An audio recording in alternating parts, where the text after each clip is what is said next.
Hello, my name is Toby Madden. I'm a regional economist with the Federal Reserve Bank in Minneapolis. And I'm Rob Grunwald, Associate Economist. And we're here today to provide the economic outlook from a mid-year perspective. We've got statistical model results that we'll be providing you, as well as survey results. But before we do that, maybe we should take a look back over the past year.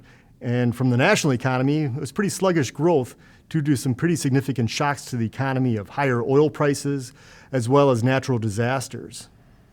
But here in the 9th Federal Reserve District, we've had moderate growth due to our strong influence of natural resource-based industries. Now, Rob, what's the statistical model saying?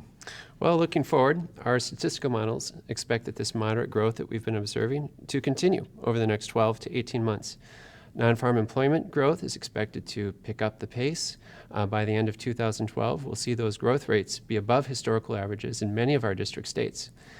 Meanwhile, unemployment rates are expected to come down by the end of 2012. However, those unemployment rates are expected to be above historical averages in many of our district states. Personal income is expected to grow after being quite slow during the recession. And after 6 years of decreases in home building, our statistical models are pointing towards increases in housing units authorized by the end of 2012. And Toby, what are you finding from our survey results?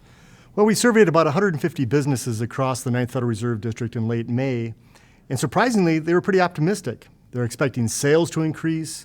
Over the next 12 months, they expect productivity and profits to go up. They're actually expecting to hire more people and use more space.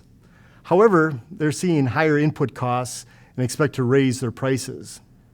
They also commented on the state economies, and they're pretty optimistic for the state economies as well. They expect consumer spending to increase, as well as corporate profits. However, they expect overall inflation to heat up over the next year. They also discussed a little bit about credit conditions, and most of them thought that credit conditions haven't changed over the past 3 months. However, a few of them said that actually credit conditions have improved over the past 3 months. Now, you can get all the detailed information from our website, minneapolisfed.org.